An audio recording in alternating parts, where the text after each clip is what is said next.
Whose fault is it that we can't have kids? Do you even understand what we've been through these past 3 years? We live in my mother-in-law's house. My mother-in-law blurted this out in a fit of rage as soon as we got home. My husband seemed to sense something was off with her behavior. He stood in front of me protectively.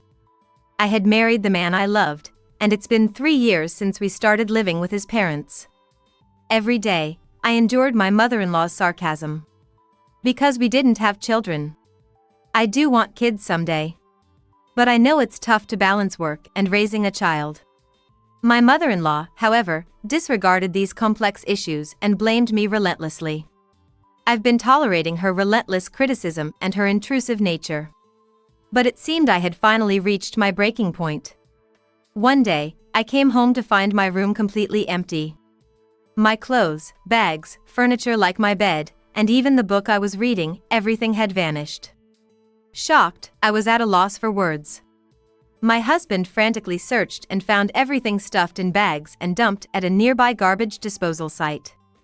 Furious at her actions, he confronted his mother, but she showed no remorse and instead scolded me. Always lying about considering it. A foolish daughter-in-law like you, a scam artist who can't even have kids. With hateful eyes, she glared at me. Suddenly, she screamed and lunged at me, pushing my husband aside. Mom, stop! He shouted, trying to block her, but she reached out for me with incredible strength. Frozen in fear, I couldn't move. A daughter-in-law who can't bear grandchildren is useless. Just go back to the countryside. My name is Nancy. I'm 31 years old and currently work as an office employee. I left my small town in Nebraska for college and experienced city life for the first time. I was busy studying and working part-time while managing my first solo living experience. Interested in economics, I landed a job as a clerk in the accounting department, using my college experiences. I've maintained a good relationship with my parents back home, regularly communicating with them. I would return to Nebraska during vacations to recharge with family and friends before heading back to the city. I met Tom, who would later become my husband, a few years after joining the company. He was a senior by 3 years, working as a manager in the planning department. We first spoke at a company event meant to foster camaraderie, where we happened to sit next to each other. Despite the lack of previous interaction, our casual conversation led to a deeper understanding of each other, and I eagerly engaged in our talks. Tom was bright, calm, and kind. Captivated by him, I would greet him whenever I saw him at work and accidentally bump into him at the station, like a smitten middle school girl. Eventually, our relationship grew into having dinners after work, and after a few dates, he asked me out. I was ecstatic, feeling on top of the world to be noticed by someone I admired. Our relationship progressed smoothly, leading to an engagement. First, we visited my parents in Nebraska for a marriage introduction. Both my father and Tom were visibly nervous but bonded over shared interests like alcohol and cooking. Our future seemed to be sailing smoothly. When we visited my in-laws' house, it was the first time I met my mother-in-law, Evelyn. She greeted me with a bright smile. She chatted about my hometown and various topics, trying to ease my nerves. I felt genuinely comforted by her kind and smiling demeanor. Well, I'm gonna head to the restroom. My husband, Tom, said, sensing it was okay to leave us alone. As soon as he left the living room, Evelyn suddenly asked, So, when are you planning to have kids? What? Tom gets mad when I ask him stuff like this. Men are just so haphazard, aren't they? You're a woman, Nancy, you understand, right? She continued, taking me by surprise. I couldn't hide my shocked expression. Understand what exactly? I asked cautiously, not expecting to discuss children before we were even married. She replied as if it were the most natural thing. Well, if you're joining the family, isn't it obvious that you should have children? She was still smiling. Of course, I understood a mother's excitement for grandchildren. I, too, wanted to give my own parents the joy of grandchildren. But isn't the decision to have children something a couple should discuss together? And I didn't marry him just to have children. What would Evelyn think of me if I couldn't conceive? My heart fluttered with anxiety. I was still hesitating when Tom came back. Evelyn quickly changed the subject to her late husband, Tom's father. My husband passed away shortly after Tom became an adult. He worked hard every day, and thanks to his inheritance, we could afford Tom's college. I'm managing all right now, working part-time. Me and Nancy are planning to move to an apartment nearby after getting married. I don't want Mom to worry after all she's been through. Sure, you say that now, but I bet you'll be calling me over to help with chores and cooking when you're busy. Tom and Evelyn chatted happily. I tried to smile, but I couldn't forget our earlier conversation. The chatter continued about mundane topics like her part-time job and the challenges of standing all day. The topic of children never came up again. I tried to convince myself that Evelyn was just anxious for grandchildren and didn't mean any harm. Despite some lingering worries, we smoothly finished our visit and left the in-laws' house. A few months after registering our marriage, I got a call from Tom in a panic. Mom had an accident, he said. She fell down the stairs and hurt her leg. She can't do much on her own and asked if we could help take care of her. I'm gonna check on her every day since it's nearby, but can you help out if it's really necessary? He seemed hesitant to ask. Since our marriage, Evelyn hadn't mentioned anything about children, and I started to feel relieved, thinking I might have misunderstood her. So I readily agreed, of course. Evelyn's injury was serious enough to require a cast on her leg. Tom visited her daily as she struggled to adjust to life on crutches. Then one day, when Tom was away on a business trip, I went to visit her in his place. My mother-in-law, Evelyn, asked me in a casual tone when we were alone in the room. So, what are your plans for grandchildren? It's probably difficult by the end of this year, right? Are you actively trying to conceive? Her question caught me off guard as it sounded like she was inquiring about our usual household chores. I was so surprised that I couldn't find my voice. Although it seemed like she had picked up on some terminology, the blunt content of her question left me wondering how to respond. I thought it wouldn't be right to outright deny her question, so I replied calmly, "We'll discuss it with my husband and make a decision." In reality, we had already discussed not rushing into having children. Since my husband had already mentioned this, he probably didn't know that she was eagerly anticipating grandchildren. But you know, there's also the matter of your age, right? You can't stay young forever. It's not like we won't ever think about having children in the next 5 or 10 years. We'll decide together, my husband and I. Despite my mother-in-law's reluctant expression, she reluctantly backed down for the time being. I couldn't help but feel that what she had said on the day of our wedding introduction wasn't just my imagination, and I could feel my heart trembling. To make matters more complicated, Evelyn brought up an entirely different topic. She suggested that we should sell our apartment and move in together here. Living together? Well, you see, with this injury, my body is in pain. And I'm afraid of living alone, especially after something like today. There might be days when Tom can't come, right? It would be a burden for you to come every time. Due to her injury, she had to take an extended leave from her part-time job, causing financial concerns. Since I couldn't make this decision on my own, I discussed it with my husband. He seemed more willing to consider the idea because he had been thinking about it already. It's not much different from our current address, and thinking about having to visit my mom every time she's injured or sick, it seems like it would be a lot of trouble. So, I've been thinking, maybe it's better if we live together. My husband said, not very confidently. It seemed like he was worried about inconveniencing me. And that's why he hadn't brought it up earlier. While there was some awkwardness regarding the children issue, I knew my husband cared deeply for his mother.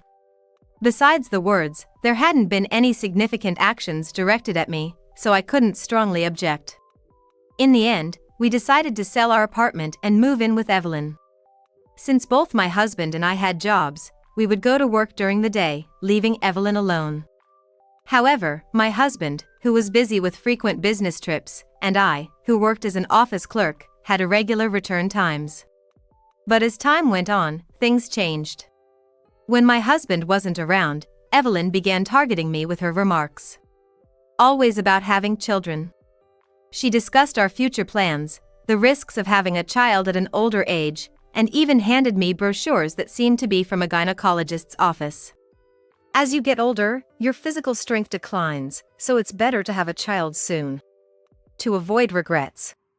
Child rearing isn't just the wife's responsibility, you know? If you wait too long to conceive, it'll mean I'll be getting older too. Yes, but we're still considering it, so. Of course, in the end, it's up to you and your husband. But having grandchildren in the house seems so enjoyable and wonderful. Well, think about it positively.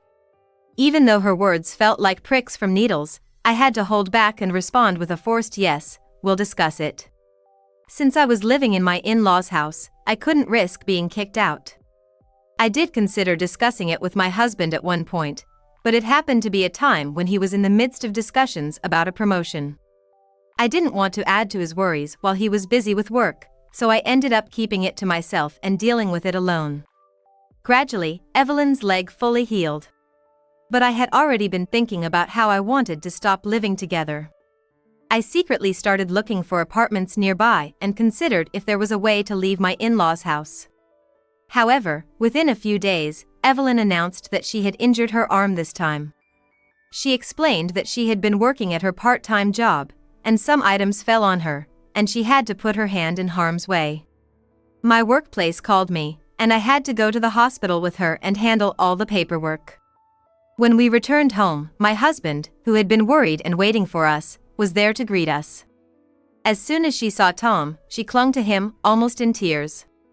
"I'm really sorry, Nancy, and to you too. It's all because of my carelessness, causing you trouble." "Mom, don't say that. How's your hand feeling? It's not still hurting, is it?" "I'm not in pain. I got some painkillers. I can't believe I've had so many injuries recently. I'm starting to get scared of living alone. There might be days when Tom can't come like today." Tom comforted his mother, Evelyn, saying, "It's okay, it's just a streak of bad luck." For a while, Evelyn pretended to cry softly. Then, she looked up and gave me a big smile.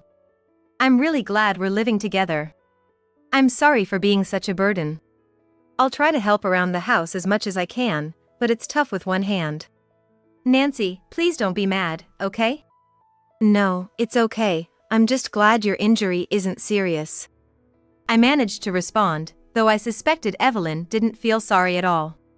However, I couldn't leave an injured person alone, so I continued to take care of her. Her hand injury wasn't severe. She could manage most household chores and daily activities without lifting heavy things or moving her hand too much. Despite this, it seemed Evelyn got used to letting me handle everything. "Nancy, about today's dinner, I don't want anything greasy. And please, nothing that needs to be cut with a knife and fork, it tires my hand. I'd prefer something I can eat with a spoon. How about beef stew?" "That's great. Oh, Tom got paid the day before yesterday. Let's splurge on some high-grade meat." "That's not good for our budget. I'm not asking to use just expensive meat. Just a little bit for flavor. Besides, it's good to have nutrition regularly in case you get pregnant." "Well, if you don't plan on that, then never mind." She continued to make unreasonable demands and subtly jabbed at me with her words. These conversations happened daily, and I could feel my mental energy draining. But being in a cohabiting situation, I couldn't afford to be thrown out of the house. I wondered if Evelyn had suggested living together to block my escape routes.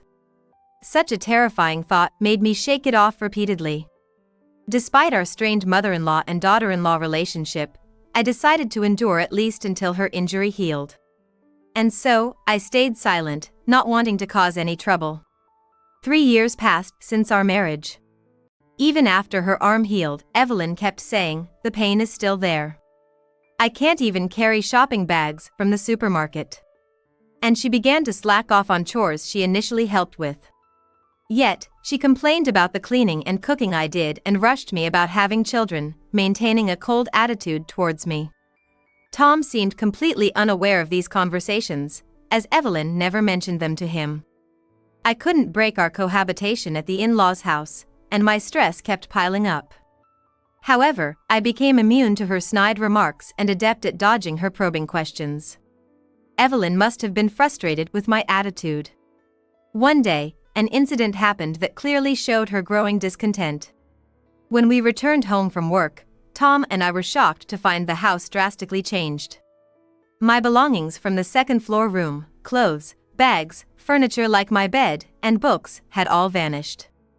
It wasn't ransacked by a thief, it looked as if movers had come specifically to this room and cleared it out. What's going on? Tom was clearly astonished and frantically searched the other rooms, the yard, and even the neighborhood. I checked the closet, but not even a single lipstick was left. I was so drained that I just sat down. Soon, Tom came back, making a racket, carrying 2 or 3 garbage bags stuffed with clothes and bags. Realizing they were all my belongings, I screamed. My clothes! Why? There's more, the bedding, the dresser, all dumped at the garbage disposal area. I recognized some of your clothes, so I knew. Let's go check it out together later. Apparently, everything that was in my room until this morning had been dumped there. I wondered who could have done this, but the only person who could freely enter and leave the house besides us was Evelyn, my mother-in-law. Tom, too, had turned pale at the thought, but then, with a determined look, he stood up, grabbed one of the garbage bags full of stuff, and stormed into her room on the first floor. When he confronted her, asking if she knew anything, Evelyn coolly confessed, "I did it." Mom, why would you do something that's practically throwing Nancy out? Huh. Ask yourself that. What nonsense are you talking about? Tom scolded her, but Evelyn slammed both hands on the table with a loud bang, making both of us flinch. Do you even understand what you've been doing these past 3 years? At that moment, Tom quickly stepped in front of me, perhaps thinking she was going to lunge at me. She was glaring at me with hatred in her eyes, over Tom's shoulder. I'm asking whose fault it is that you can't have kids. You keep deceiving with talks about plans and considering, but you never really intend to have children. A foolish daughter-in-law and a fraud who can't even have kids. Tom stood between me and Evelyn, protecting me from her. But it was clear from his profile that he was shaking at her sudden change. Realizing that her gathering and disposing of my belongings was truly meant to drive me out, frustration welled up in me, overshadowing my sadness. I had never imagined that enduring her tactless sarcasm every day for these 3 years would lead to this. Evelyn pointed at me accusingly, her face filled with rage. A daughter-in-law who can't produce grandchildren is no use to my son. Just go back to the countryside. Suddenly, Evelyn stood up and tried to push past Tom to grab me. Mom, stop! Tom managed to hold her back, but she was screaming, "Talk. I'll make that foolish daughter-in-law understand." Despite being slim and weak, her determination was frightening. Tom, while restraining her to avoid injury, instructed me to take your stuff and get out. I hurriedly stood up, grabbed a few garbage bags, and rolled out of the house. Evelyn's screams of "Liar! Shameless woman!" echoed behind me. Tom somehow calmed his mother down and left the house to join me. We got a room at a nearby reasonable hotel to discuss our future. Seeing Evelyn's drastically changed behavior, Tom was slumped on the bed, completely drained. What's happened to Mom? I felt bad for Tom, who was so tired, but I had finally made up my mind. I opened up about everything Evelyn had done to me, rushing me about having kids before our marriage, the constant sarcasm, and her actions without hiding anything. It was hard for me to tell such things to my husband, who I knew cared about his family. But after hearing everything, Tom, with tears in his eyes, apologized. "I'm sorry I didn't notice. The reason you didn't consult me sooner was my job, right? I'm sorry for making you worry so much. I wanted to spare you any trouble with Mom, but without realizing it, I've been relying on Nancy too much. It's not like that. I regret not talking about your mom sooner. If I had started the conversation earlier, maybe things could have been better." Anyway, I'm on Nancy's side, not Mom's. Please believe that. My husband and I held hands and spent the entire night discussing our future. Then, we collect the belongings from the garbage disposal area before the garbage collectors arrive. Since we had no place to store them, Tom got a referral from a friend who runs a rental storage facility, and we moved our large items like furniture there. From those, we only picked up what we needed for our hotel stay. We had no intention of returning to the in-laws' house, so we spent a few days living in the hotel. The next day, we started looking for a new place to live, using our paid time off and finding a rental in between work commitments. Finally, Tom and I managed to sign a lease and went to the municipal office for the necessary procedures. After all these steps, about 2 weeks later, we visited the in-laws' house to inform Evelyn. We weren't allowed inside the house and had our conversation at the entrance without even taking off our shoes. Unfortunately, Tom and I have decided to divorce. Evelyn, who had been glaring at me as if I were filth, suddenly opened her eyes wide and smiled in delight when I handed her the official document showing that the divorce had been processed. We had chosen to separate. Next to me, Tom looked dejected. Evelyn, now in a creepy high-pitched laugh, said to her son, "I'll find you a nice woman." Honestly, men of all ages never end their troubles with women. But this time, Mom will help you. I'll find you someone much better than this country girl. With a wicked laugh like a witch, she finished her business and went inside the house, leaving us outside. Tom stayed behind at his parents' house, while I planned to move my belongings to my new place. Tom and I exchanged a look and parted ways there. Time passed, and it was the first New Year since our divorce. Suddenly, an agitated call from Evelyn came in.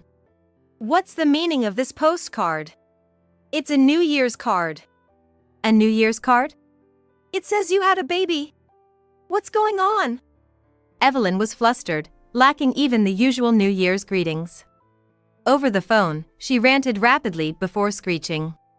Why is Tom's name on it? You two are divorced.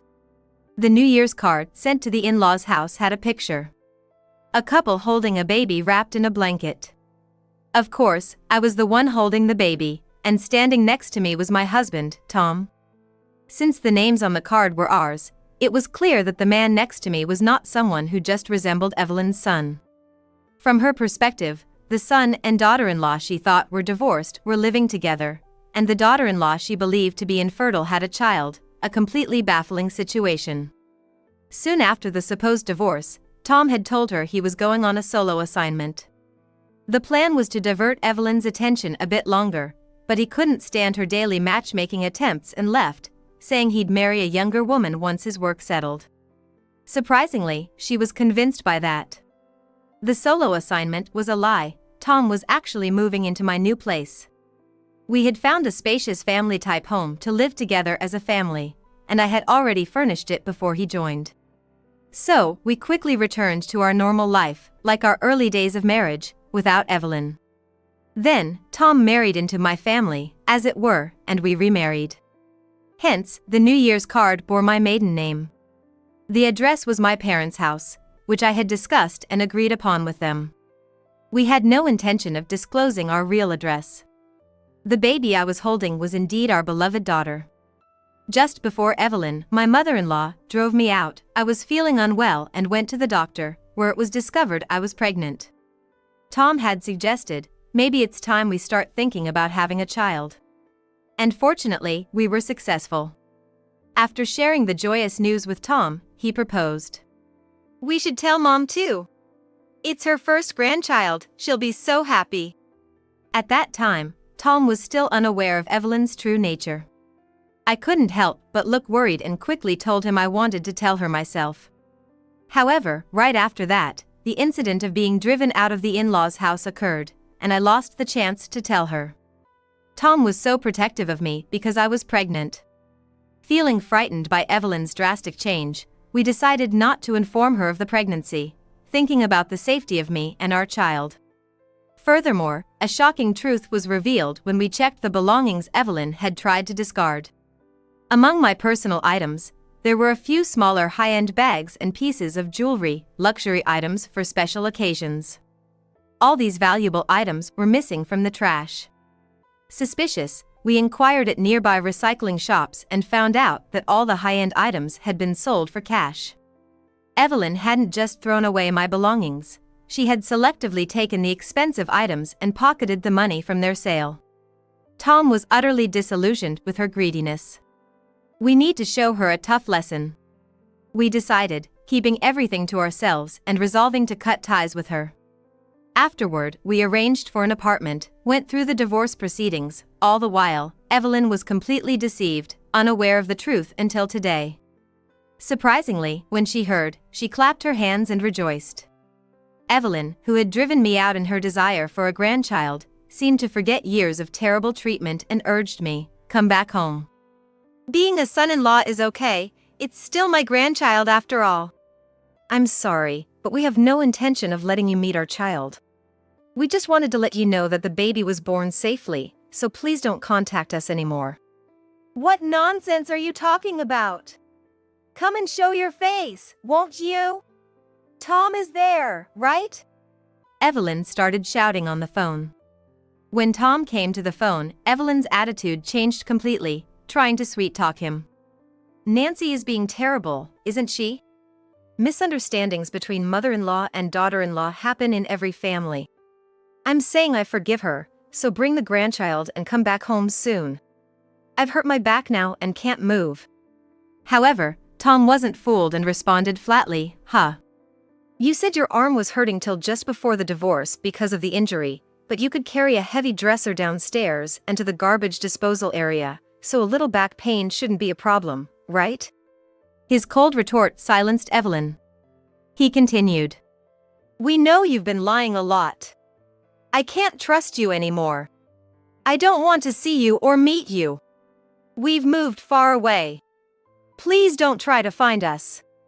We don't want our child to meet you, ever. We don't want to raise them to be a liar or a thief." Thief! Tom, what kind of way is that to speak to your mother? Evelyn shrieked, probably confused about how to argue back. I interjected without missing a beat. "You cashed in my bags and necklace without permission, right? I could report that as theft. Even family members can be punished for that. I've already consulted a lawyer." Her silence on the other end of the line indicated she understood she couldn't escape. Indeed, we had already contacted a lawyer, who confirmed it could be considered theft. Among the sold items were irreplaceable heirlooms from my deceased grandmother and my wedding ring. While we couldn't get those items back, we managed to get Evelyn to agree to pay damages instead of reporting her to the police. Through our lawyer, we understood a little of why Evelyn was so desperate for a grandchild. She had been envious of her peers at her part-time job, who always boasted about their grandchildren. Evelyn's part-time job apparently had a pretty harsh female hierarchy, and even with her strong personality, she was constantly competing as part of it. Moreover, trying to keep up with another wealthy colleague, she secretly bought designer goods, leading to financial strain. I figured I wouldn't get caught if I did it while throwing stuff away. She said, explaining why she sold my personal items. Her selfish actions left her estranged and alone in the end. Later, she actually fell down the stairs and got injured. Since living alone became difficult, she decided to stay with relatives of her late husband. Having moved out, she was able to quit her part-time job, but she's still at an age where she can work plenty. Yet, she complains at her relative's home, saying, "I can't stand working with those annoying old women again," and is treated like a nuisance by everyone there. Even though her injury has healed, she still owes a substantial amount in damages. I think her concern should be less about workplace relations and more about the need to work longer hours. And given her personality, it's easy to imagine she'll have a hard time finding a new job. At one point, Tom, our daughter, and I visited my parents' home. My parents were overjoyed with their adorable granddaughter, showing a level of affection I'd never seen before. Despite the divorce and son-in-law issues we caused, my parents were always supportive of us, even from afar. Having a strong family behind us was probably what allowed Tom and me to stand up to Evelyn. As spring approached, Tom's hard work paid off and he finally got promoted. After returning from maternity leave, I plan to get a qualification and try for a promotion too. Our lovely daughter is growing up healthy and fast. We've finally achieved peaceful and fulfilling days.